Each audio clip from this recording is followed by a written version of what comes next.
Hi, everybody. We're on our way there. I'm RevPaulEHendricks. This is Straight Off Society. I was going to give my normal. The E stands for extraordinary. Eric, if you want to be a dick about it, but I decided not to. Isn't that kind of your thing? Yeah, it is. It is. But hey, whatever. Folks, the E stands for extraordinary. That's what I was waiting for. That's Eric, if you want to be a dick about it.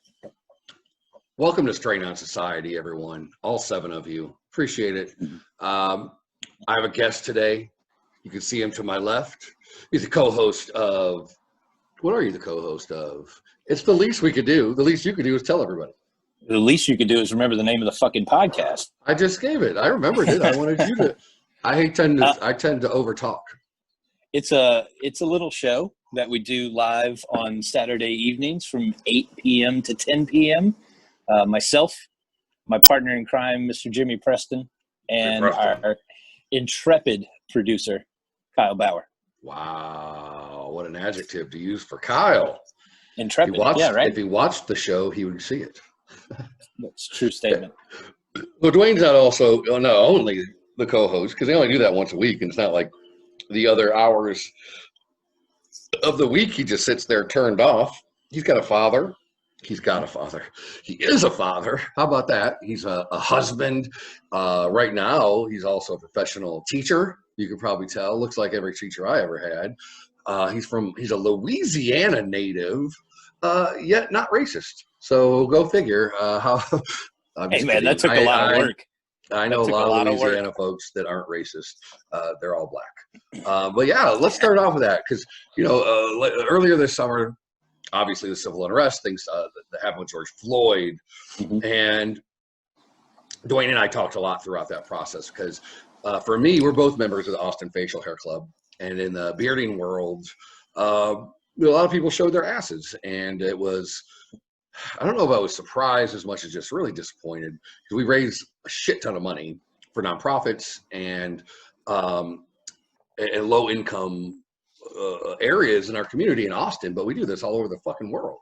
So what were your thoughts when you started seeing that happen in our beard community in particular?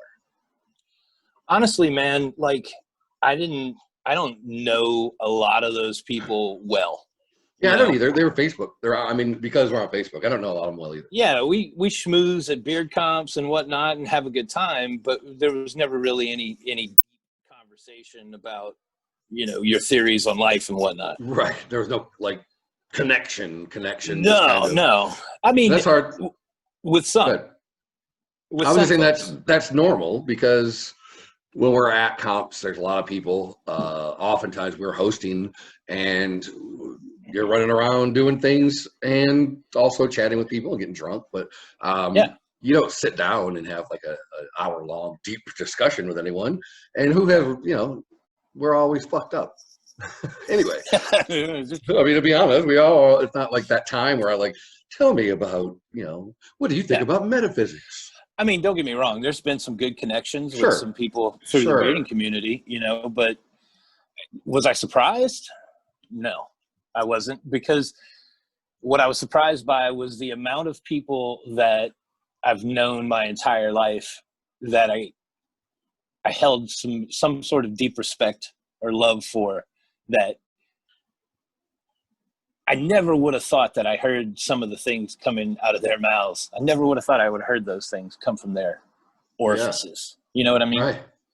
Yeah. And all of a sudden, it's a rough time. You talked about that. I mean, you would add a lot, growing up where you grew up in Louisiana, and a lot of folks that haven't left. That growing up in Louisiana is known the South. It's deep South. My mom's from Alabama, father's from West Virginia, but even grew up in Ohio. As your kid, you hear there's racism. It exists and all that. Right. And I guess it's surprising when I realize if I recognize that they're friends that are my age now that still hold those beliefs. And then there's also often attached to that is they've never left the town they grew up in, right? And they've never let go of those beliefs that they. That were created from that place and time. There's a lot of places across our country like that. All you got to do is drive through Louisiana all the way down into Florida. I made that trip before in RV or coming back. And there's just a lot of places that time forgot, that feel forgotten. And I understand that. We drove through some places where all the industry's dead. They all were, manufacturing or whatever. So I was see a lot of Trump signs in those spots. Oh yeah. Well, I was happy that you were outspoken about it, and occasionally I felt, out there like it's just nice to know that you have a team or a tribe of people that are there. And that was great. That was a great experience to have you and Jimmy and a lot of my friends from doing personal development work. To me, there felt like a stronger bond going between all these different people, right? For that reason, and it was only for that reason of like, we were like, what the fuck, shut the fuck up, fuck you. I personally don't want to be involved. I won't be involved with people of that mindset. And I get to pick who I hang out with, and fuck them. That's kind of how I felt. But well, I was angry. It made me realize, the biggest thing that it made me realize was that over the last, 5-10 years, I've done a pretty good goddamn job of picking my friends, because they're all not assholes. Right. You know what I mean? Yeah. And I think that's too, is being surrounded by the group of people we're surrounded here in Austin. It is, and Austin in and of itself is, it's not like you go out to bars on the east side and stuff and you're going to get hit in the face with some racism and shit, because that shit don't fly. Ask the Proud Boys who went to the east side and started trying to start some trouble a couple of years ago and left in ambulances. Yeah, they got beat the fuck down. I remember that. It's not like, it's not something that's in our face. I mean, you live up north a little more, so you might have some experiences of that more than in my world here in Austin. Isn't like that. And I've lived in Hawaii before, like that, where everybody really were brown, so it didn't really happen. I don't, like, I'm up in Pflugerville, which is a little bit northeast of Austin, not by much. But does this make me look younger, by the way, if I do my hair like this? Not at all. It's my wrinkle show through. Pflugerville's a little bit more diverse than some of the other northern. Georgetown. Like if you go Cedar Park, Leander. Okay. It's a little different, but Pflugerville's pretty diverse. A lot of Biden support in that area, So I saw that they actually did a news special because Trump had begged suburban housewives, for their votes and everything. Yeah. I think it showed on the news. How do you not like right, that Pflugerville was one of the cities where the housewives were listening and they didn't like what they heard. It was also, I was driving the other day. I just went for a drive and I was going to Zilker Park, but it's closed as they prepare for whatever the Christmas thing they do. I forget what it's called. The lights. Yeah, City of Lights. But they start doing that in October, the day after Halloween. So I didn't know that.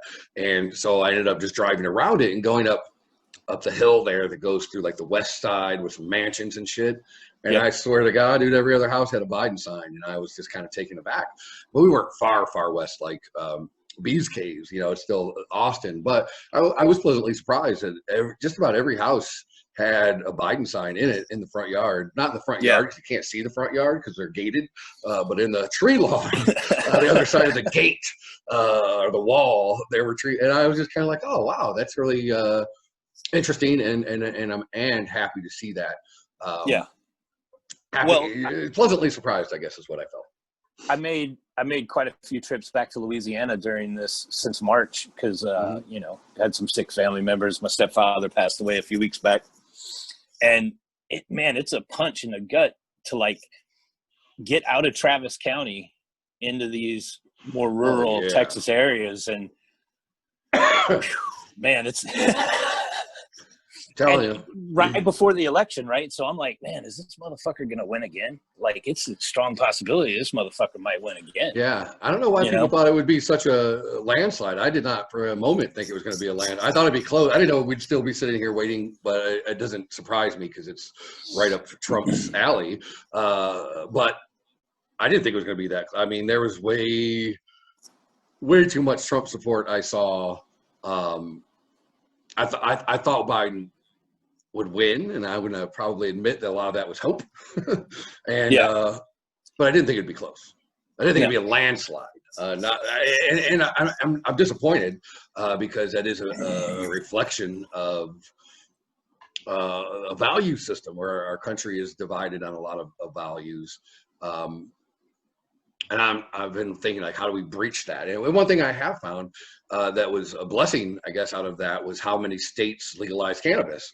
And red states, or what we would consider conservative states. So I do see a bridge between red, blue, and what we are. Is that cannabis might be that common ground, because no matter what political stripe, it seems that people want it legalized. I mean, I'm not talking about Texas, because what the fuck we're doing, I have no idea. Well, we smoke. We obviously don't give a fuck because we smoke anyway. There's a bill going up in Texas this next session. You know, I posted about it when it happened. It was, and it's a senator-elect. He isn't even in yet. I didn't understand that. I worked in government and all this stuff. And it's funny that Texas State Senate only meets every other year, or only votes on law. And I was like, whoa. So he got it in. So I read that he got that in, so it would be voted on 2021. And man, I'm. How do you get one of those cake jobs where you only have to work once every other year? Right. What the fuck? Well, what the fuck? What do they do the year that they're not in session? I mean, it's always people there. I guess I haven't been exposed to this form of governing. So let's run for office. I thought about it. Let's run for office. Some embarrassing shit in my background, dude. You run for mayor. I'm going to run for sheriff. As of right, though, that would be great. I always think about. Have you seen the movie, the documentary Gonzo about HST, Hunter S. Thompson? And it always referred to the guy that was sheriff, that was supporting his run for sheriff, and he's always smoking weed with his fucking with his uniform on, and I've always like, see, that's the kind of sheriff that we need. A little calm down, understands the people, and gets more off of the more of the serve and protect versus the law enforcement. And neither of us have to worry about that because we're whiter than lily white, damn near transparent. And I've never had a fucking problem living here or anywhere I've ever lived smoking pot openly. And a lot of my friends that aren't white have. So that's something that would be great to change. I love living in Austin. When I moved here, it was the first time that I was in a spot where, you know, you just fucking smoke weed in the street and not worry about it. Nobody's going to give you guff, really. I've done that everywhere I've lived. I never really, I can't say I haven't thought twice about it, but I've definitely pushed it. And I always refer back to when I lived in Columbia Heights in Washington, D.C. And at the time it was more low income. It was just going through the beginning of gentrification. And when we lived there, a lot of my friends that I had there that I met through a bar I managed and all that, and they were black. And my landlord in the house behind us, we had a backyard, and then it was all row houses. So there was an alleyway going behind the row house and all that. And there was some shady shit going on there. So cops would patrol it often. And we were barbecuing. My landlord had this beautiful like brick grill. It was just gorgeous. We would out grill on it often, and I was out there with my friends, and one of them had a blunt, and I was like, well, let's smoke the blunt. And they were like, well, okay, let's go inside. I'm like, no, man, we can smoke it right here. And my friend Duck was like, no, you can smoke it right here. Yeah. I was just kind of like, whoa. Like, I didn't even consider that. And they were like, these guys are from that neighborhood. You know what I mean? Like, I'm new to it. I'm the outsider white guy. And in their own community where they were raised, they were just, I was taken aback, and it was a good moment for me to recognize that, oh shit, being white does have a privilege to it. I just never noticed. I didn't know. How would I know? Because nobody's ever stopped me for smoking the weed. And they have arrest records for cannabis possession. Like, get the fuck out of here. It's so dumb. I mean, growing up in South Louisiana, in especially late 80s, early 90s, we spent all our time hiding in fucking cemeteries, smoking weed, trying to stay away from the public. You know, it's something that you definitely hid, whether you were white or cemeteries. Whether you were white or black.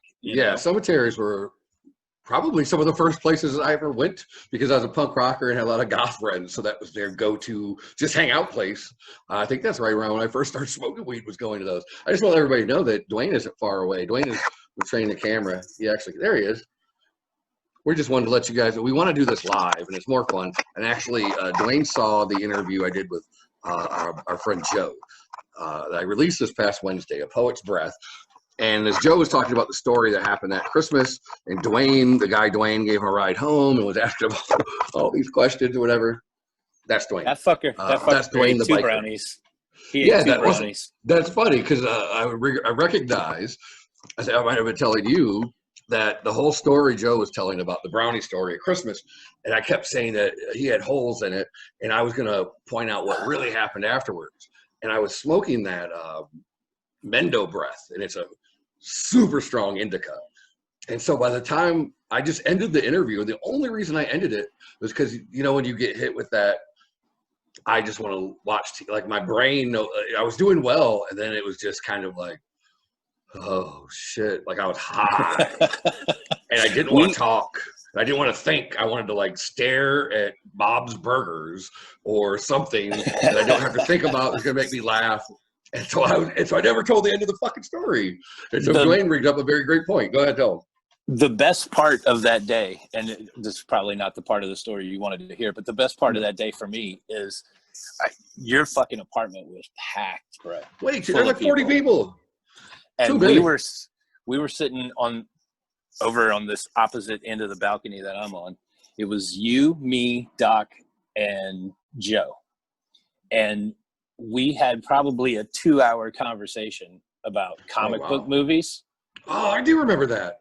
And it was amazing, philosophical, it was a beautiful conversation. I forgot all about that. Joe fucking disappeared. And I was like, where the fuck Joe go? You know, he's gone. So I went inside. Doc's like, see if you can go find him. So I go inside. I'm listening. I'm looking in the kitchen. Just gonna get some more coffee.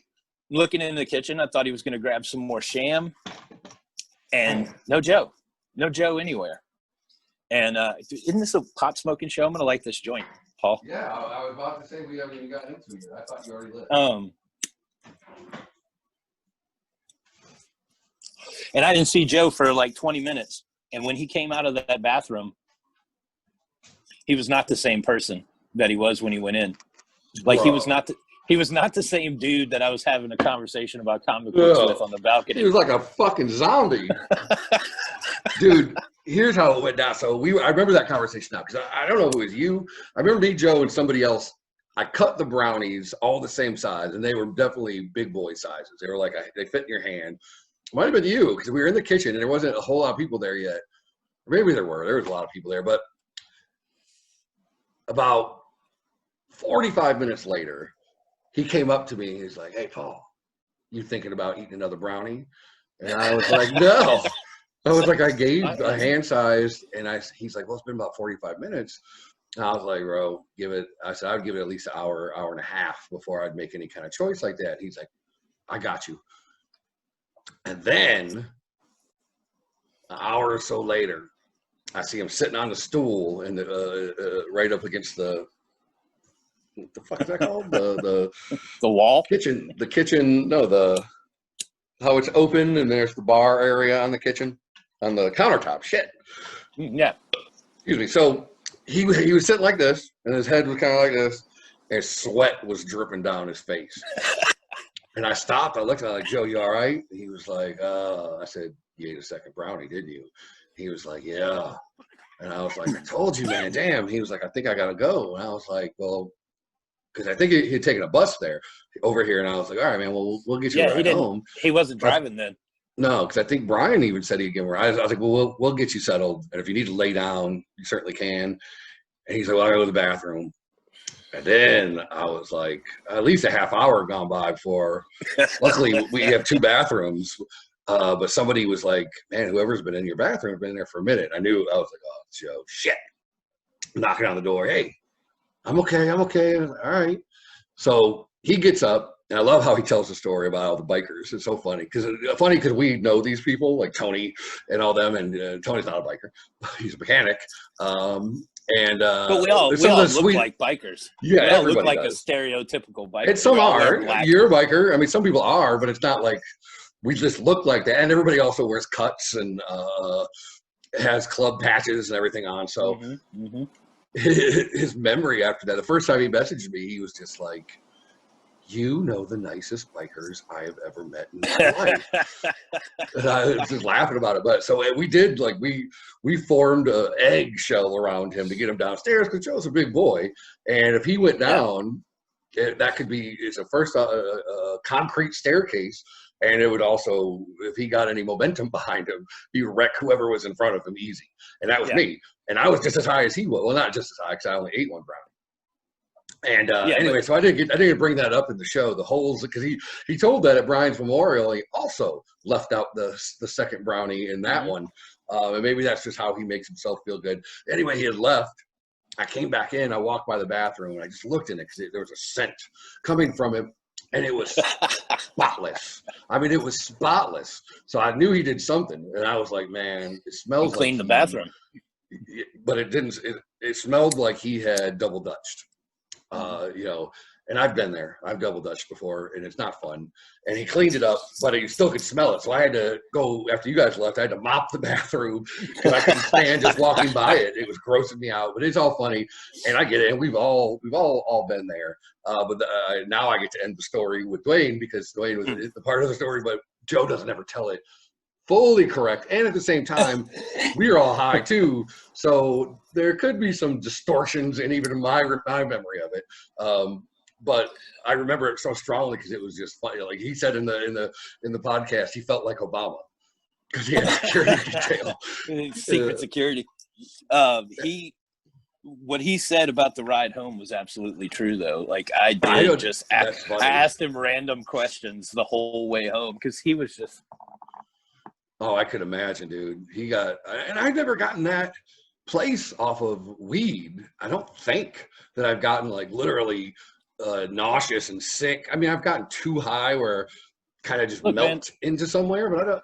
But people react to it differently. I'm not saying. I was just like, it was hard for me to gather. Like, are you nauseous or like I didn't. You hear it all the time. Don't talk shit about edibles. The minute you talk shit about edibles, they're gonna kick you in the balls. Man. He even admitted on the thing when I came out to it, asked, "Was all right?" He's like, "I can handle my shit," or whatever he had said. Oh, okay. Second off of this, now that Dwayne's smoking weed, this is a weed show. Well, it's a show about conversation and everything too. I just want to mention, Dwayne and I are both drinking this. So a couple episodes ago, I explained that there's a coffee company called Bean Flickers, and we're having discussions about sponsorship. And is that really the name? Bean Flickers, yeah. My friend's a total fucking clown, man. He's a stare. I met him outside in a parking lot of a karaoke joint outside of Waikiki in Hawaii years ago, and I was super high and drunk, and he was standing out there telling jokes to his friend, and he was so goddamn funny that we now we're friends, and that was just how we met. And so a couple episodes ago, I did the goat. I mean, wait a minute, you liked him right away? I was put off by him right away, which then made him interesting. Made him interesting. Now, I wouldn't say I liked him. He's a prick. Because you generally try not to like people. You're very unsuccessful at not liking people. Because you you did the same thing with me that you did with Doc. I care too much. Well, Doc, I had a reason. Doc was annoying. When I first met him, carrying around that goddamn briefcase handcuffed to his hand. What the F? I almost brought it with me today. Oh, shit.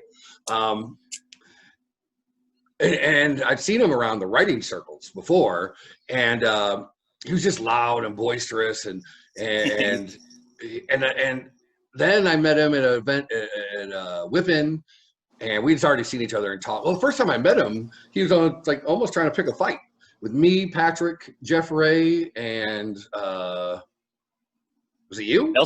Brian Nelson. No, Brian wasn't Brian. It was someone. It was after a meeting, and we went down to Liberty, and we were playing darts. And he told us to quiet down, and I was I heard that story from his side. So and it's funny. He said the same thing. I didn't like that fucking Paul guy.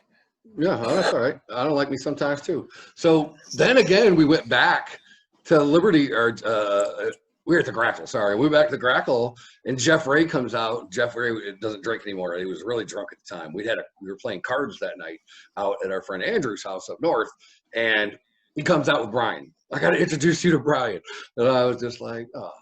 So Brian sat down and talked. And then that's the attitude I had. And then I actually saw him perform, and at the Whip-In, and we got outside and just were talking, and he was very vulnerable and raw.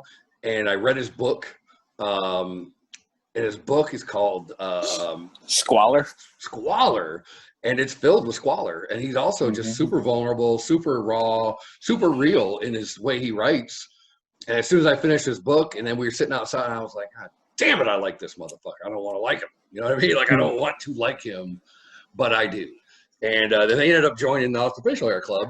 And if you guys, me and Joe talked a lot about Brian last time, and he was one of our members of our club, a dear member. He's an artist from Brooklyn, and he passed away last year at the Grackle, as a matter of fact. I'm talking about it. So I don't know how we got off on that, but we sure do miss that mother. And the dude was a curmudgeon, except he was young curmudgeon. But if we'd have got to hear his commentary through this year, 2020. Oh my God! That would have really, I think, we'd have seen the best of Brian Doc's work come out, because he would have been shredding this whole year and all the participants. Shortly before he passed away, he and I had spent quite a bit of time talking about doing a show, because we had done some stuff together. On other show, we had been on other shows together, and we were like, man, we should just do it. And like the Saturday before he passed away, we were talking on the phone about, we used to do these double feature movie nights at his apartment. Yeah, I know. And we would pick these two random stupid ass movies. They started like 8. Yeah, that's why I never went. They started at 8. That's why me and Diane never went, because we'd be like, we'd rock out 2 movies. We were like, are we just gonna go? Movies, instead of watching movies at our house and fall asleep on the couch, we just gonna go over Brian's and fall asleep on his couch. We just walk across the street to St. Rock's afterward and smoke weed on the patio. You know, I've definitely done that with him. I've done a lot of things at St. Rock's. But we had talked that Saturday night, man, about probably not. Everything's closing. It did close. No, I mean, I'm pretty sure it did. It's no more, which is sad. I'm pretty sure. That's a great fucking dive punk metal band. Well, I would say one of the best. And the folks that owned it were from Louisiana and boiled crawfish all the fucking time. Yep. Holy fuck. That's why I didn't like them. What is this you gave me? Juicy. You are smoking. Fucking fuck. You're smoking. Juicy. God. I'm sorry. What was that? Juicy Jack. You're smoking Juicy Jack. Juicy Jack. So you know me and Dwayne are good friends, and everyone else. I like Jack Hare a lot, and this is one of the parent strains is Jack Hare, and the other strain is Juicy Fruit. And I love Jack Hare, and one of the reasons I love Jack Hare is just because I can be effective and do work. Like, and I'm not smoking Jack Hare right now. I'm just realizing. You're not. I love Jack Hare, and so I love that. Our friend, oh shit, I almost said her goddamn name. Woo! I had to edit that. Had Jack. I did that. The first time I read a podcast was in 2009 or 10 in Hawaii. My friends convinced me to do it. The first night we did it, we drank a bottle of vodka. We were out of weed, and my weed dealer showed up, and we all were like, "Hey!" And we said his name, full fucking name. He was like, "What are you doing? Are you recording?" We were like, "Oh, we started a podcast and all that." He's like, "You just said my fucking name," and I didn't even know how to edit, so he just kept it in there. I don't think he got. I don't know. I haven't talked to him. He wasn't my dealer very long after that. I don't know why the fuck I said that. So anyway, I love Jack Hare, and a friend of ours before, just like a month or two ago, had Super Jack. That's what we were talking about earlier, and that was really, really good. And Jack Hare is just one of those strains, like I said, where I can perform, where I can write, I can be effective on it and still feel really good. And so that one to me, I like as well, Juicy Jack, because of it's flavorful. It's one of my favorite sativa strains. Yeah, me too. And so what do you got? That's what you're smoking over there. And what we did for this particular episode, I provided Dwayne with a strain, and Dwayne provided me with a strain. And so neither of us had ever had the other strain. So tell them what am I smoking right now? That, by the way, is really, really tasty. You are smoking a 50-50 hybrid strain called Banana Punch. That is a cross between Purple Punch and Banana. International favorite. Yeah. And one of our goals. Sorry, go ahead. It's very flavorful. Tastes very amazing. Fruity. And I have very fruity flavors I like. Dwayne got me hooked on these King Palms. But what I've noticed is sometimes if I do, like the first time I smoke a strain, that the blunt, it's a little harder for me to get the whole flavor profile because the palm leaf isn't tobacco, but it still has its own flavor profile. Yeah. So this must be pretty fucking tasty because it tastes really, really good, and I'm smoking it in a King Palm. Yeah, if you're smoking that in like a pure hemp paper, you get a lot more flavor. Well, I'm getting a lot now, so that's impressive. Yeah, the wrap masks it a little bit, but it is a very flavorful strain, and I enjoy it. It's an energetic strain to me for a hybrid, especially a 50-50. It's not heavy on sativa, but it's an energetic strain for me. I feel like it gets shit done on that particular strain. That's good. I like it. I love trying new ones, and that's what I was telling Dwayne earlier. We were chatting before we got this all set up and figured out, which took a minute. People have asked me, and in fact, I mentioned on one of my shows months ago, like, why don't you ever disparage a strain? And I have my preferences. I like lemon. I like citrus a lot. I like sativas. I especially like sativa hybrids. Like 60-40 is really good for me, or 70-30. Yeah. But all of the things that I talk about, or me and Dwayne are talking about, these flavor profiles, we'll talk about terpenes and all that, to me are just added. What I really judge a strain on is how do I feel afterwards. So it doesn't have to taste great. It doesn't have to overwhelm. It doesn't have to get me excited about citrus and all that, because some of the best strains are the nastiest ones that are fucking skunky and disrespectful, and they smell so bad, like moldy fucking cheese. And those are the and they taste like, and they're also the fucking best. So they're the most potent one, and usually they're indicas. But I love those. You know what I mean? So the other things that we discuss is preferences. However, there's a lot of people that smoke medically, use it as a medicinal product, that want the terpenes are just as important because they want the flavor profile. Sometimes, a lot of times even more important. Yeah, well, it does have an effect. For me, it does. And they say scientifically, God damn it. Somebody had an article out. Here's the problem. I research weed constantly now because I'm doing this. I have so many articles that I save, and guess when I go back to read them? Never. But this one was why terpenes are important in cannabis. So I was like, I should save that and read it because I talk about it all the time. Yeah, it's never read it. It's in there in the fucking garage heap of all the articles I have saved, from cannabis to dogs to beards to everything else. But I like the banana one. I think is a really great taste. I'm kind of excited. I like 50-50s. I did Flow Walker a couple weeks ago. I sat out by my pool, and it was a great, because I could immediately feel the body high, like the relaxation, and yet I could keep focused, concentrating, like talking and making sense.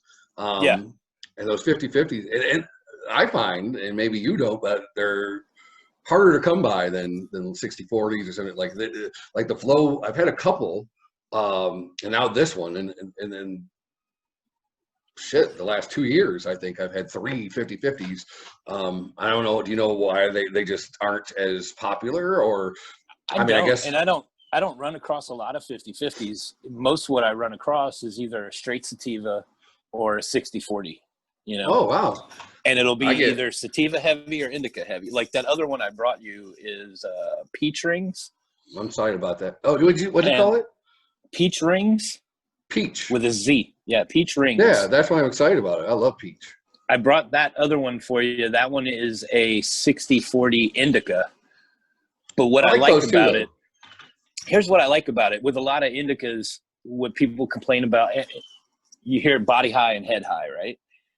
And a lot of people complain about that melting into the couch feeling that you get from an indica where you can't really do anything. And you do kind of get that relaxed feeling from the peach rings, but it doesn't do your head that way. Your head's still clear. You can think, you get real creative with the peach rings. I like that. See, that's what, like, I like indicas that make me feel the melt into the couch, but I like them in the evening for very obvious reasons. And yeah, it's your bedtime. I've talked a lot about ice cream this year. It's my favorite. Did you get a chance to get some of the ice cream? I did try it. Yes. That's one of my favorites I've had this year. And I don't know how I was mistaken, but I looked the other day, and it's a 60-40 indica dominant. And I thought it was a sativa. And I don't know why I thought that, because I've been smoking it since the beginning, since I first got it back in like April. It's my favorite strain because of the way I feel so relaxed, yet very creative, very uplifted, mentally, like not compromised at all. In fact, it makes me high in that way where connections start getting made that would not happen if I wasn't high, where I can just kind of look and see everything. And I loved it. And it's a 60-40 indica dominant, and it's still my favorite strain probably of 2020. And I like those. And the 50-50s I like too. It's just those hard indicas. See, I guess before I knew enough about cannabis and living in states where it's been illegal, we're both old, so this whole legal thing is new to people like us.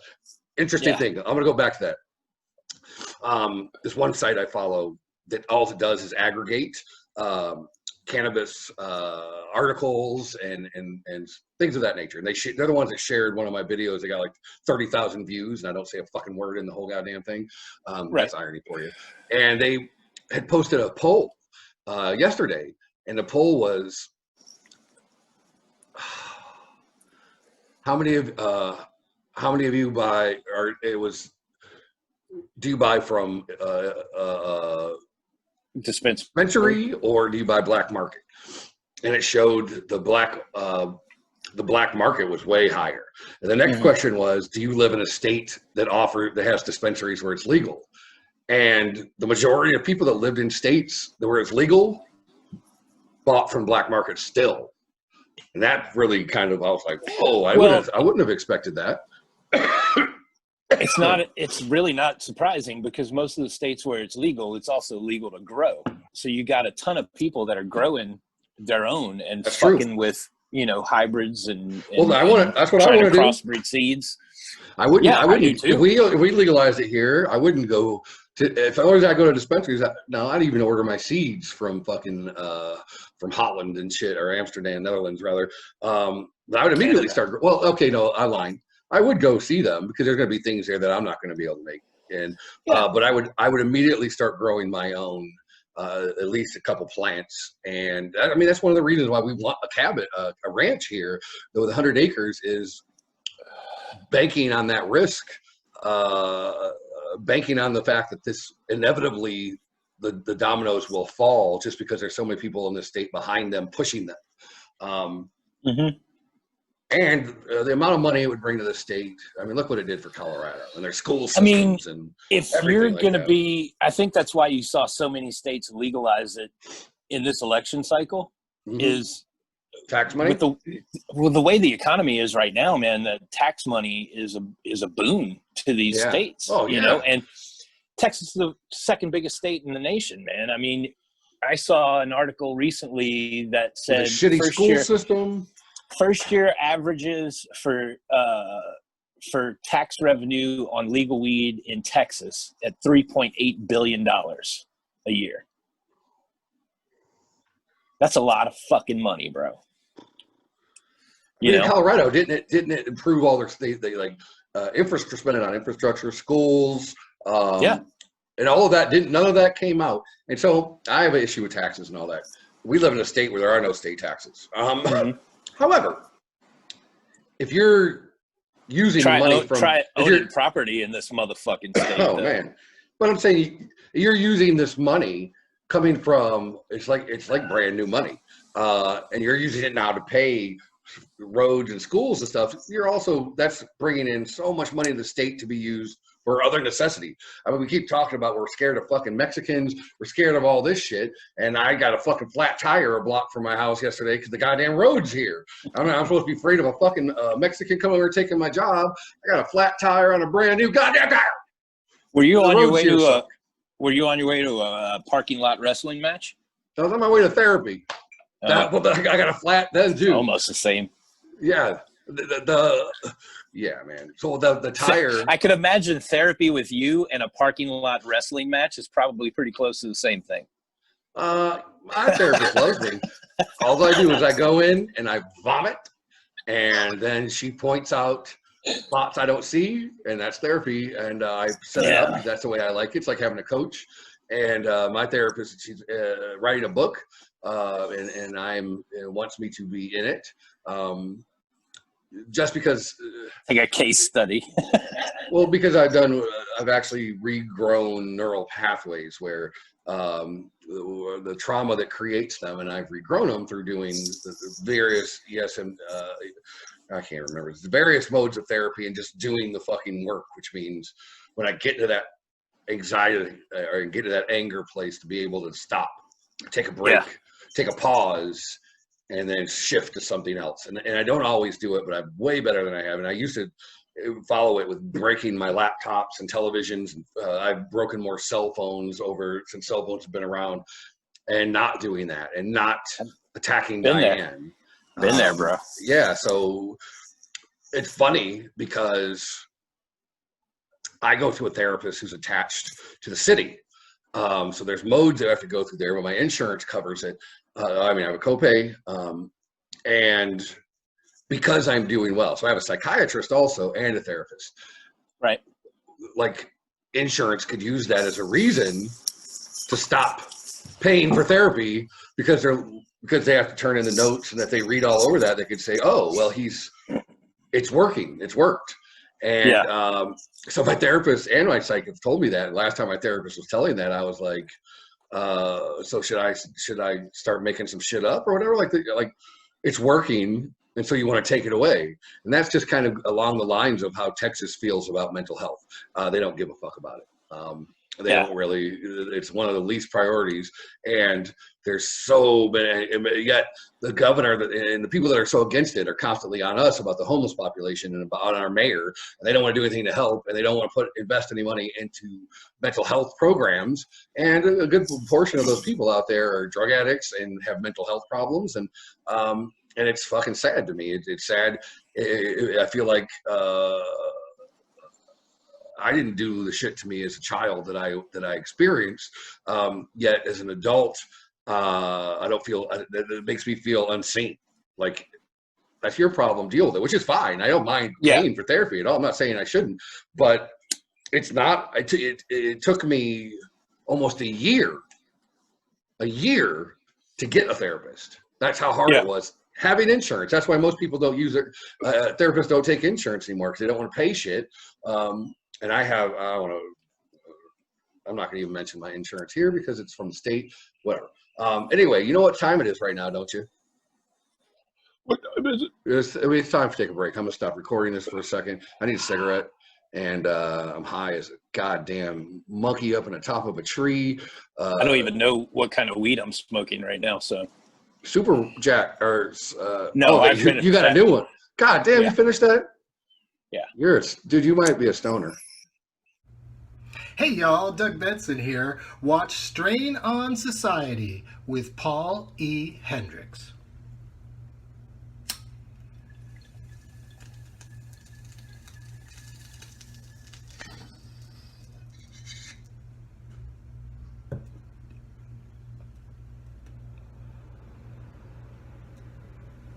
Jambulance. Oh yeah. Right, well, the camera's on your dick. And we're back! Straight on Society! I'm Paulie Hendricks. Strain on my bullhead jeans. His dick's on the camera, and you're worried about interrupting? I thought you started already. I did. We're on right now. You want to get on here? No, I want to keep it on. You got the nice Bo Derek wet look like you just came out of the ocean. Do you have beads in your hair, Diane? I smell you from here. You smell so clean and beautiful. Didn't wash my hair. Look at you. It's on a Saturday. Special day. So we're back. I don't remember where we left off. It doesn't. Oh, I don't even have my God blessed headphones. I don't know where we left off either. No wonder you can't hear me right now. Can you hear me now? I was like, why don't I hear Dwayne? So anyway, back to the sponsor today is going to be Bean Pickers. This was a Sumatra. This whole bag has been killed within a couple of days. What'd you think about it, Dwayne? It's fucking good. I like dark full-bodied coffees are my thing. So this is the one that won several international awards. I think it was even like 9th in the world for best Sumatra. Typically, historically, I haven't been a big Sumatra fan. Right. I like this. I like this one. So thanks to Bean Flickers. I'll have their information where you can find them, order some coffee. A couple episodes ago, I did the Goat, which was like a dark chocolate tobacco. If you like dark roast, you'd love that one. But Diane, chocolate too. Mm-hmm. Diane took care of that one with a quickness. I don't want to put it on Diane. I drink a lot. I tell people all the time that I'm not a big chocolate guy. Like I'm not a big chocolate guy. But if there's fucking chocolate around, I fuck that shit up. Yeah, me too, bro. And it's not good because I got diabetes, so there ain't even gonna find no chocolate in here. Or well, that's not true. Diane hides chocolate. There's one bar in there that's almost all cacao. It's so bitter, but I start to like that now. But occasionally she'll hide around a treat for me, and then I'll come sit down after going to the bathroom, and there'll be a little candy bar there. I have a 6-year-old, man, so I look forward a lot to Halloween. And I was kind of disappointed that this year, what's that? Halloween was looking a little slimness, banana punch. Oh, nice. Because I'm out of that joint you gave me. So you've smoked 2 joints now. Yeah. Damn, I'm still on this blunt, bro. And why I'm high. I smoke a lot of pot, bro. Me too. That's why I gotta hurry up and smoke this. But I am trying not to cough a lot. I should stop saying it because I'm throwing it out in the universe. You are throwing it out in the universe. You know what I do miss that I haven't been doing is dabbing. You haven't got into dab life, huh? I have dabbed. It kills me. But I do have an episode coming up with Mr. Samuel Bias. He's the one that introduced me to dabbing. Bias. And so we're going to do an episode on dabs. I also want to get into dabs because my tolerance for flour has gotten so high, and I'm spending so much money. I need to get something that I can use less of and get super high. But the last time I had a dab, go ahead. What's your uptake? Like, how much weed do you smoke in a month? Ounce and a half. Ounce and a half a month? Yeah. Yeah, I'm about an ounce a month by myself. So I was until I started doing the show. Gotcha. Now I'm smoking more. Now, do you think that because you smoke a lot of joints and not bowls and whatnot, that you waste a little? I don't think in those terms. No. I used to only smoke bowls, and now usually I smoke a bowl at the end of the night when I have an indica in it.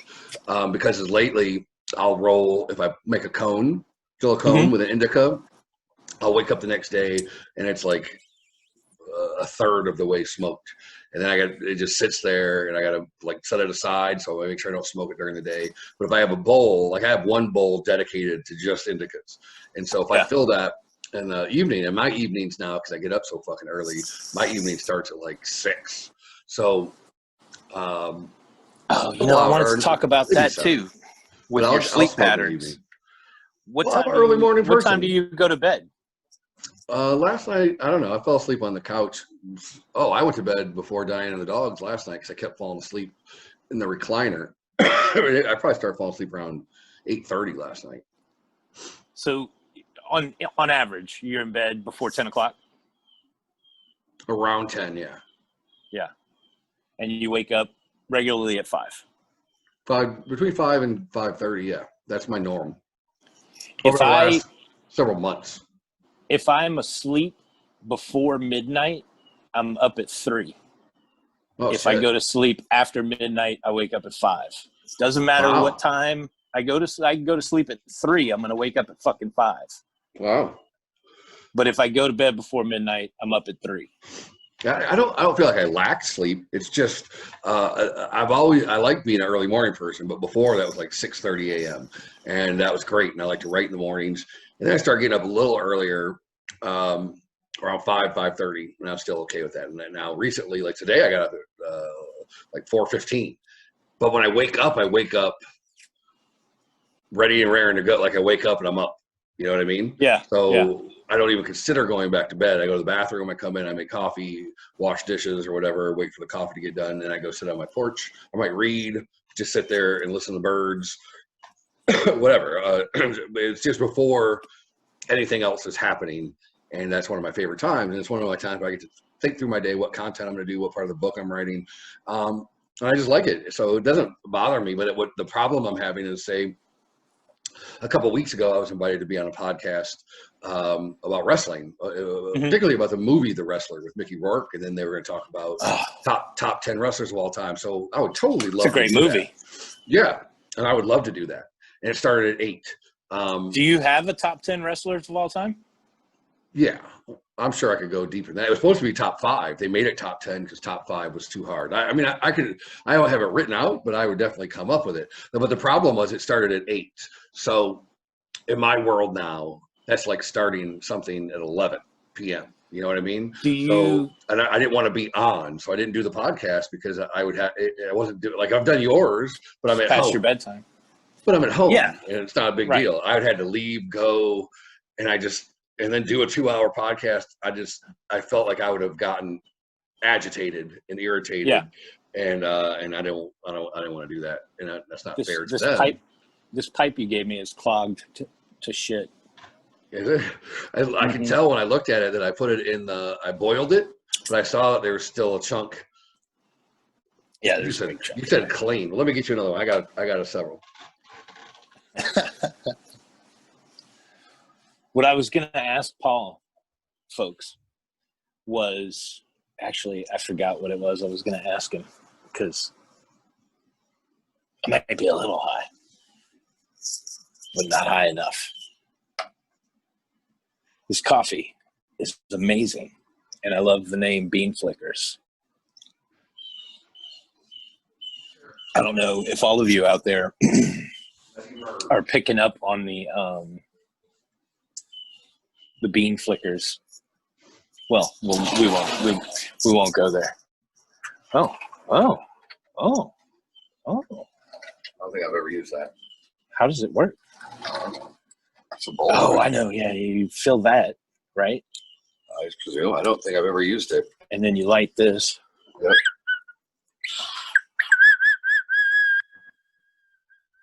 Also a dog with it. Other weed smokers. Okay, you got my dogs going crazy in here. This is Barker. This is Barker going crazy. All right, she was looking all around though. What the hell is this? Actually, you know, I got more too if that doesn't work. No, I'm good. I'm gonna go. I got it. All right. You edit your show, right? Sometimes. I've never done a podcast that I edited. Yeah, this is the first time I've ever done one that I edited. I mean, I edit it. It depends. Like when I did the first one with Joe, that's where I learned how to edit on Adobe Premiere because there were so many breakups in the phone calls. But now I use Windows 10 when I'm editing, and it's not nearly as sleek as Adobe Premiere. It doesn't have like smooth transitions and all that. But I edit them. Like me walking around and getting you the bowl, I won't edit that out. That's all part of the story, part of the show. If the show keeps going like this, like we paused it obviously earlier, so I'll throw a commercial in there or something. I don't know. But I do edit. I don't necessarily edit out conversation. Just edit out if there's a technical glitch or. Now, if they were, if a guest was to ask you, hey, man, I have had that. Said that. When I did that, when I was doing the Tales from My Neighborhood, one of my friends on there, I had to edit. Actually, our friend Austin edited it for me because that's why I was having problems with Adobe Premiere with the sync up. But I sent it to him. He was the only one that asked me to send it to him first. And he's I don't want to tell which one it was, but it was just job based.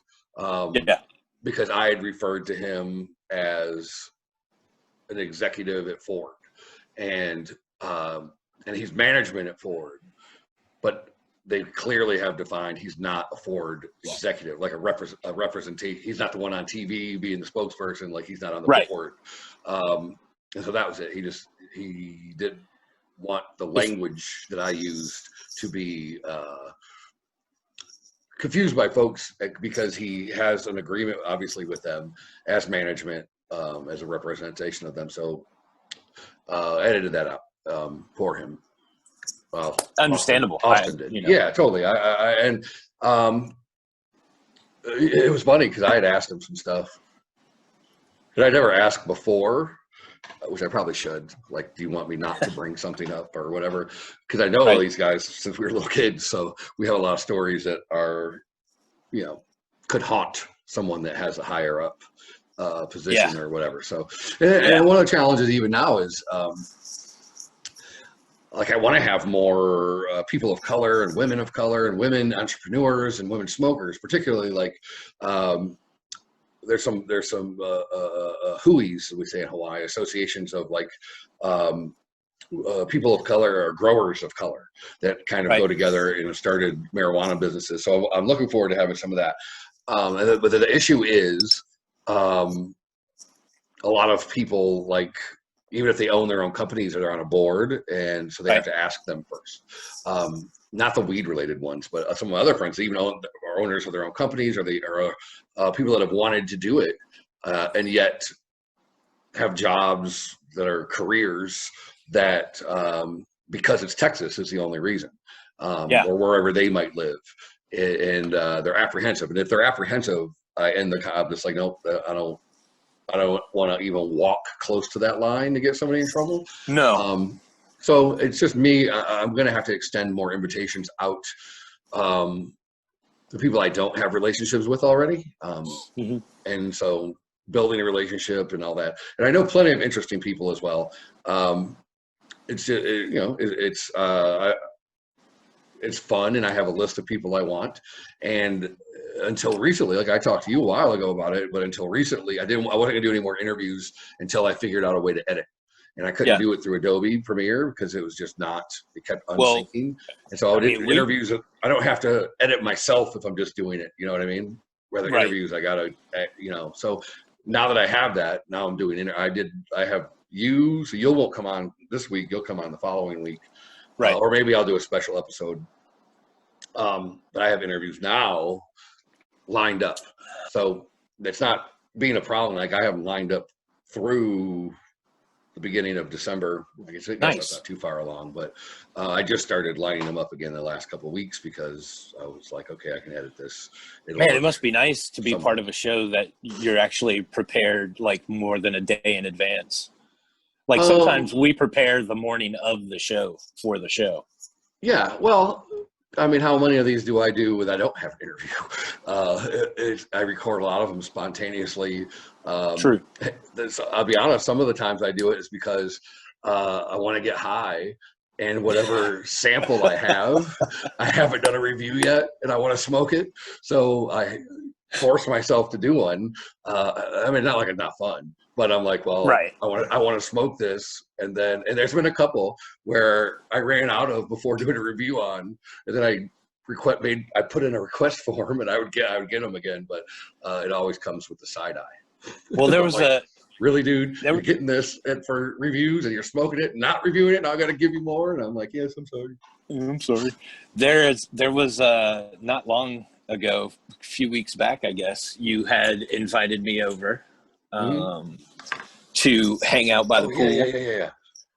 and shoot the shit. And thanks for taking it to where I wanted to go. I appreciate it. Yeah, you're welcome, man. If you want to take it from there, No, I did remember there was a story he told us. Funny thing is, so he came over. You were up in Houston? No, Dallas or somewhere on a family vacation. Yeah. So we kind of had a stoner get together, and Diane's definitely not a stoner. And Dwayne came over after he got back, but he got there a little late. So when it started, I took my camera downstairs around the pool, and I was going to do a review also of one of the strains I had, and do it like standing by the tree. And I did a little interview with our friend Wilbur, and I was just going to kind of do a video of us sitting around talking and getting high, because that's when the best stories come out. That's true. So then I'm going to watch how I throw Diane under the bus. So Diane was going to do something. I was going to get drinks, and I'd done a little interview with Wilbur, and the camera had just been sitting on a tripod. She was like, well, why don't you take that upstairs? And I was like, yeah, okay, well. And then as soon as I did, then you come over like a half hour later, and then he was telling me a great story, and I was just like staring at Diane like, God damn it. This is why I brought the camera down there. So, but it started because I had simply, I'd ask the same question to Wilbur, what's your favorite strain? Because I like to know that from different people. I figure, like, I used to watch people's shoes, and I'd create stories about their shoes, and now I create stories about people regarding what their favorite strain is. Yeah.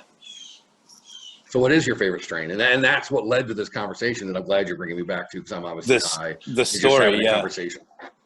I actually have a pretty good story about my favorite strain. When we first moved to Austin in 2012 from a small town in Louisiana, and just looking to get out. My wife was ready to get out of small town Louisiana. When her gynecologist came into her place of business to buy a cell phone, she was like, "Fuck it, we got to go." Oh yeah, wow.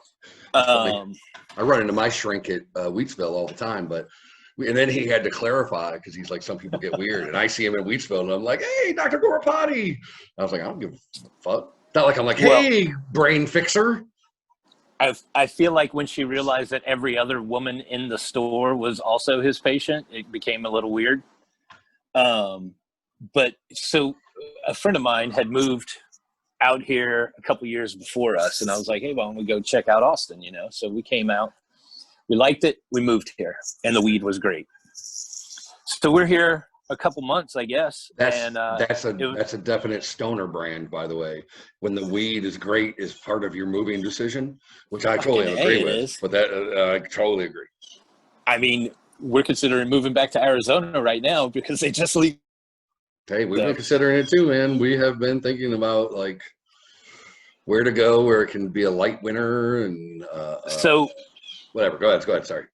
We came out, and it was a couple months before my birthday. My birthday is on St. Patty's Day, so and it was my 40th birthday. And just so happens that my birthday falls right at the end of South by Southwest. So my buddy Shane. Oh, that's right. I hung out with you on your birthday once. My buddy got tickets to a party that was going on at the Red-Eyed Fly, which used to be a bar out on Red River? 10th? Red River, yeah. And it was a party put on by High Times. They had done an Austin Cannabis Cup on the down low. Damn, I wish I would have known. Yeah, and then invited some folks. 2012, I want to say. I didn't live here. And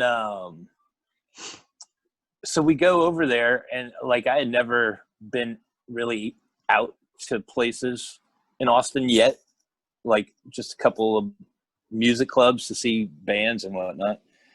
And as we're walking down Red River to the front doors of the club, I can already smell weed. So I'm like, oh, this is going to be good. And my buddy was like, hey, bring some weed with you. Bring at least an eighth or something, So I brought a half ounce in my fucking cargo pockets, right?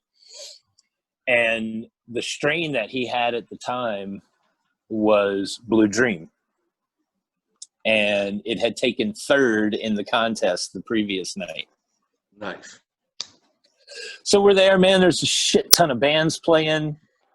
There is fucking weed to be shared amongst really fucking cool people everywhere. You know, it's outside venue. There's an outdoor stage. I mean, there's vendors with edibles and hemp products, and you know, just everybody's got weed. So it was like a love fest. And I hadn't experienced that kind of thing since I lived in San Francisco many, many moons ago in another life. And we're watching this band play, a funk band from Dallas called the F&A's. Great name. And my wife and I are standing next to F&A or F&A? EFFINAY''S, F&A's. Nice. I like it. Creative. Me and my wife are standing next to each other watching this band play, jamming out. And this guy kind of like wedges in between us, starts dancing. A gentleman of color, you know, African-American gentleman, very, very nicely dressed in like an Argyle sweater. You would have loved it. You would have loved it. I'll try to date him. I'll try to date that motherfucker. Nice just hat, for a sweater. You know? And he was dancing, man, having a great time. And I'm looking at him and I'm like, fuck, this dude looks familiar. Why do I feel like I know this guy? And there's a dude standing behind him, a gentleman standing behind him, younger gentleman, with a pair of headphones around his neck, some Beats, you know, wireless. And they had a big P printed on them. And I was like, that looks familiar too. And I look at my wife and I look back at this guy and get my wife's attention. I was like, I think that's George Clinton. Nice. And as I'm saying that, I see the guys in the band on stage, see him in the crowd dancing. And I see the look on their faces where they're like, hey, man, I fucking think that's George Clinton. So after they get done with their set, he walks up on stage and I grab my buddy and I'm like, yo, man, pack a bowl real quick. And I go over to the stairs going up to the stage. And as he comes down, he looks down at me and I go, Mr. Clinton? And he goes, yeah. So would you smoke this bowl with me? And he's like, sure. So I sat there and smoked the bowl on my 40th birthday with George Clinton, a bowl of blue dreams. That's a great story and a great birthday present. God damn it. It was a fabulous birthday present. You want to know what I did on my 40th birthday? Then? What'd you do? I went to see GBH was playing three shows in Honolulu. I don't know why they weren't doing three. There's no need for a GBH to do 3 shows, but it was 3 different nights. So it was the night before my 40th birthday. Diane hates hardcore and punk, so she didn't want to go. So one of her colleagues and a friend of mine, Laura, decided to go with me. And it was at this small upstairs club. And I thought, man, I haven't seen GBH 20 plus years. I loved growing up them, City Baby, Attacked by Rats, all that stuff. I'm going to stage dive the night before my 30th birthday or 40th birthday. And so I kept going up there and getting close. And there was a young woman in the pit, and she came to the back of the pit, a native Hawaiian, and she looked at me and she was like, Uncle, I know you want to get in there. I'll hold your stuff. Now, mind you know, in Hawaii, uncle or auntie is a term of respect for your elders. But I heard it as, hey, old timer, let me hold your shit because I know you're about to get hurt. But I got your stuff. It's going to happen. And get your little old fat ass up in there. And so instead, my thought process went to, she's right. I got a lot of things in my pockets. I had a bowl. I had some weed. I had some other things. I had keys. I had all kinds of shit. And I was like, right. So I walked to the back of the bar where my friend Laura was standing at the bar because it was so loud in there. And that was where the quietest moment was all the way in the back of the room. And she was like, oh, this is so loud. And I said, yeah, I agree. And so we left and we went to a punk rock karaoke bar. But that was my 40th birthday. I didn't stage dive, was the moral of that story. And, but it was true. I wasn't afraid. I just didn't want to lose it. I didn't want to lose my stuff. No, I tell you what, man, it was great. I got to smoke with him. I got to chit chat with him. I got to learn some things about him. We got to talk about where we were from. Cool. And he took a photo with me and my friends, and I was new to Twitter back then. So I tweeted the photo and I added him in the tweet. And then the next morning I got up and I was scrolling through my Twitter and he had retweeted it and followed me. And I was like, holy shit, fucking George Clinton. And then fuck yeah.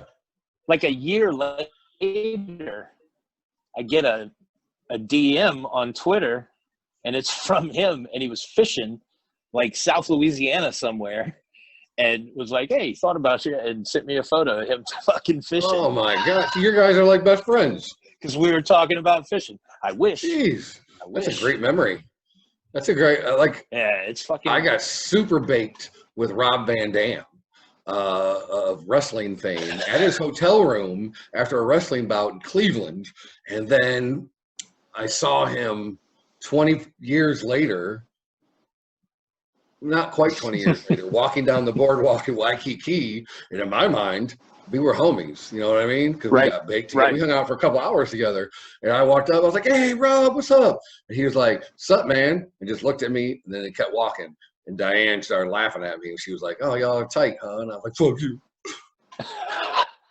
In my head, we were bros, and he obviously didn't remember, which is fine. And I'm sure how many people has he gotten high with after wrestling bout? The reason we knew it was ECW matches because he was in High Times after all the admittedly years. a smoker. Yeah, so it was funny. But yeah, the cool things about that birthday. The cool thing is that he remembers you and thinks about you. That's pretty cool. You think I got to sit. No, he doesn't remember me now. I bet. Okay. This was years ago. Oh, yeah. But I did get to sit on a couch and smoke a joint with Bobby Black, who was the editor of High Times at the time. Nice. And that was fucking dope as fuck. Yeah, that was a good time, man. I went to, I'm thinking of those kind of good times of our friends that owned the club in D.C. where I worked. And we were friends with them. They were really good friends with the guy that ran the Marijuana Policy Project lobbying group in D.C. So they invited us to a party, this super nice apartment in downtown D.C. And everybody's dressed up and it's nice, and it's all wine and joints everywhere. It was so much fun. And I have a similar story like when you first moved here. I first moved here in 2013, and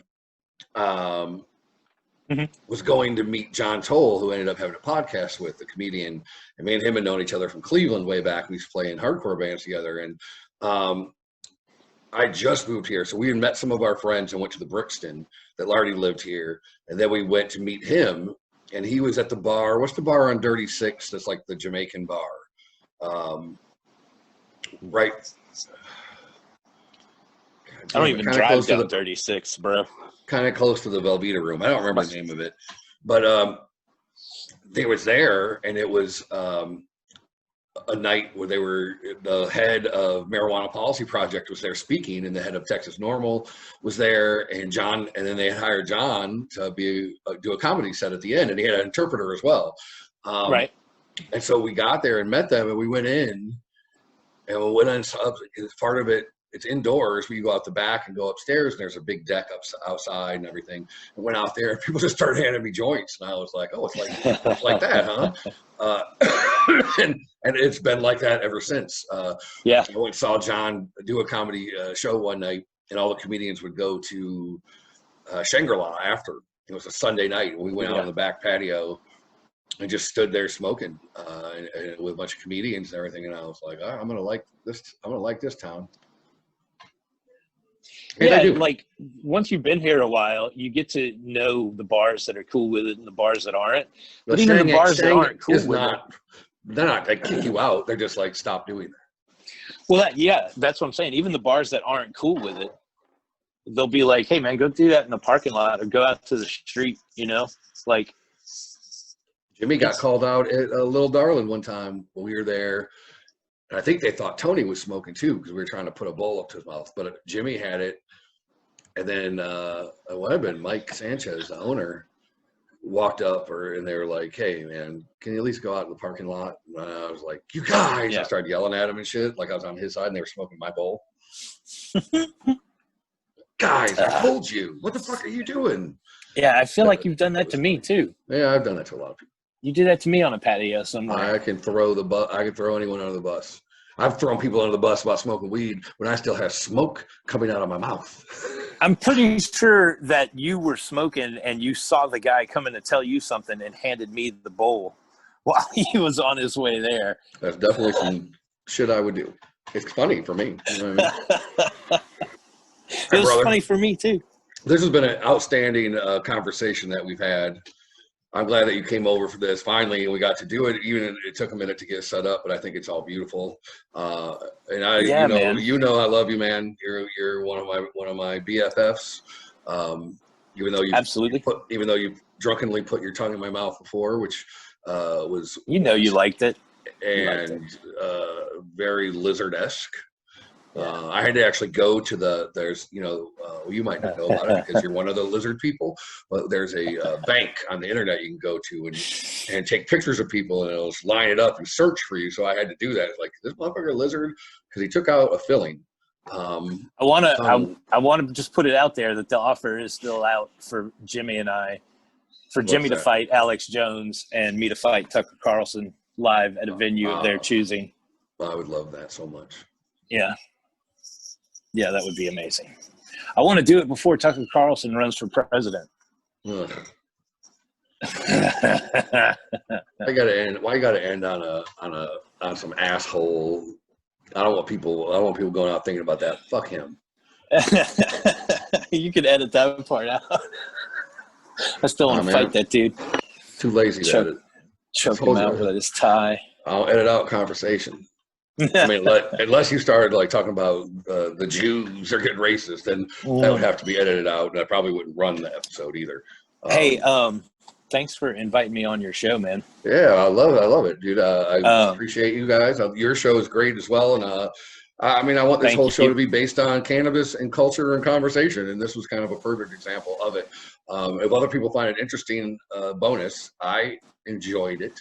And that's really why I do this. It's very therapeutic for me, and I miss the art of conversation. Talks. I'm super proud of you and the show, man, because it's one of the things that I enjoy. Like all the content that you've been putting out since this whole quarantine started, like your church on Sundays, and I look forward to all that shit. So keep doing what you're doing, bro. I don't even know how that started, but it's funny.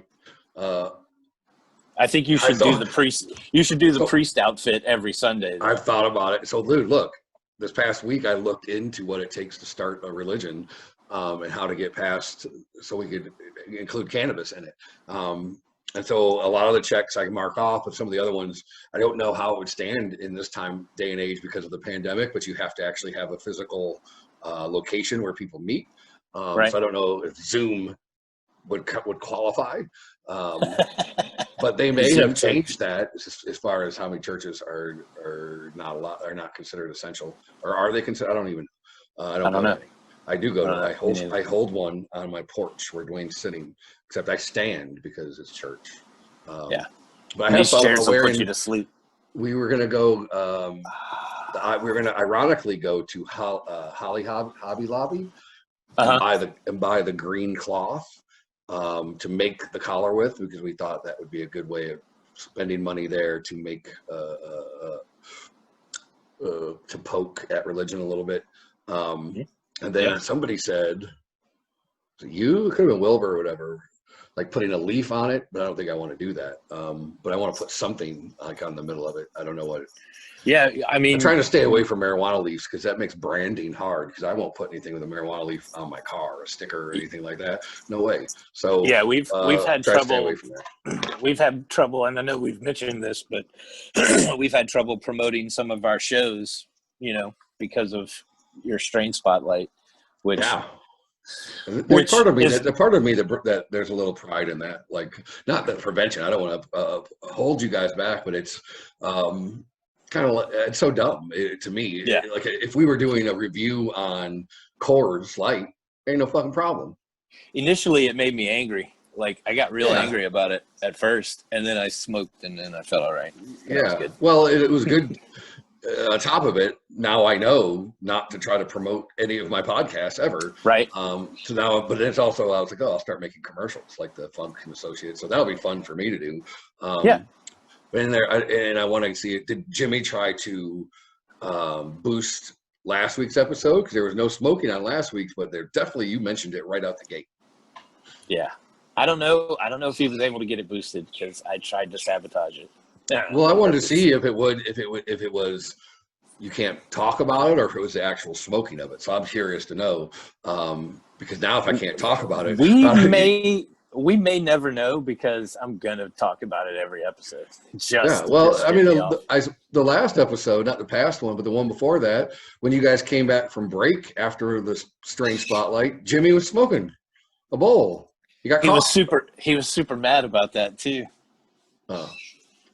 Yeah. So anyway, he was mad at Kyle. He did this kind of number to get off screen real quick, but yeah. Anyway. Hey man, all right, you know man. what? I gotta end this because I gotta eat something, dude. I'm starving. I'm stoned out my gourd. I kind of gotta poop. I don't know. Everything is happening. This coffee was dope, by the way. Sumatra, and I will be completely honest. I'm not a Sumatra fan. And I think the only time I'm trying to think if the Coffee Bean and Tea Leaf that I lived in Waikiki had it, and I just didn't like it, or if it was Starbucks. Say the name for me. Say the name for me one more time. Sumatra? No, not Sumatra. The name. Coffee Bean and Tea Leaf? No, the name of that coffee. Bean? Bean Flickers. And I'll put a little post up for him. Yeah. It's my hobby. Hawaii. Flicking beans. So I'm a little good. If you guys want to check it out, it's I liked it actually, and I'm not a big Sumatra fan. It had a good flavor. It's really good. Full body. I'm glad you liked it too. And this banana, goddamn, you smoked 18 joints out there. I still haven't finished this one blunt, and I am baked like a fucking potato with vegan bacon on it, vegan sour cream, and vegan cheese. So you probably just throw that motherfucker away. I would throw it away too because that sounds horrible. But I feel like when Action Bronson was on Joe Rogan's podcast and smoked like 24 blunts. No, for real? Yeah, it was. I just saw a picture of Action, man. He's looking good, bro. He lost a lot of weight. Him and Wiz Khalifa. That's the two dudes I've seen smoke the most weed on Rogan's podcast. Well, I'm gonna when I have him on mine, I'm gonna see. We'll go head to head. Fuck yeah. That's what I'll ever have him on mine, and that's okay too. But I'd smoke on his podcast. That'd be fun as hell. Fuck yeah, I would. All right, brother. And talk microphones. You see this motherfucker try to hit me. All right, Brandon. Hey, everybody that's watching, I appreciate it. I always say I'm going to do an ending after this, but I'm good and goddamn high, and I know I'm not going to do one, so I might as well just not lie. So here's what I'll do. I'll post a card that's got all of your information on it, so people can follow you and the least we could do. I'll put another card with my information, and you have a good goddamn Saturday, or I always say the day. And I don't post it on the day, so I'm trying to stop. Yeah, I gotta go prep for my show now. Yeah, and well, you won't see this tonight, but check out on Facebook if you like the least we could do. They go live through Steamcast, or what's it called?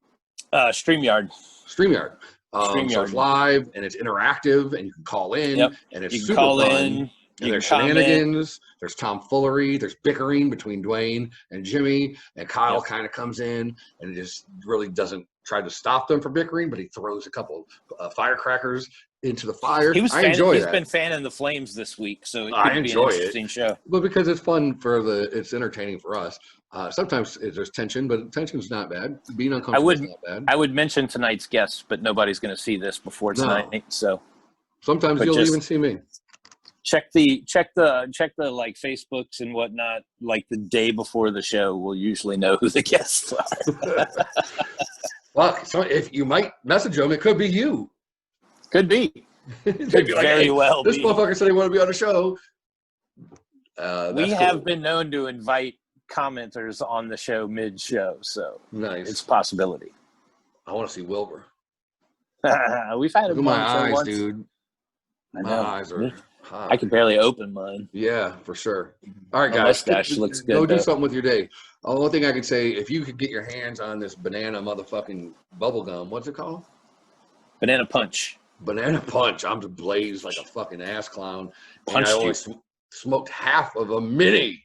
And Dwayne, how did you like the?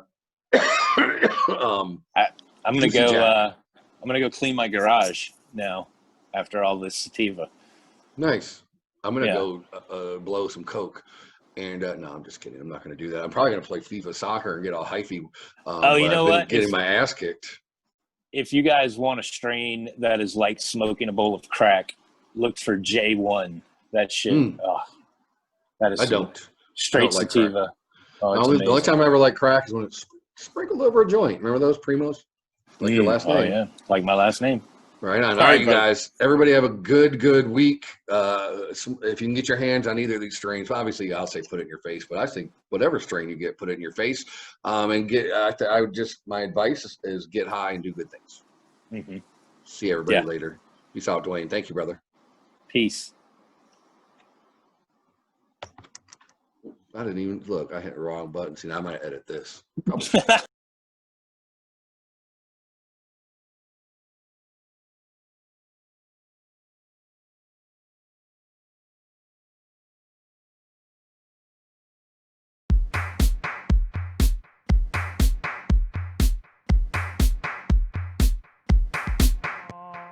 Everybody's got their own kind of gravy, a special kind of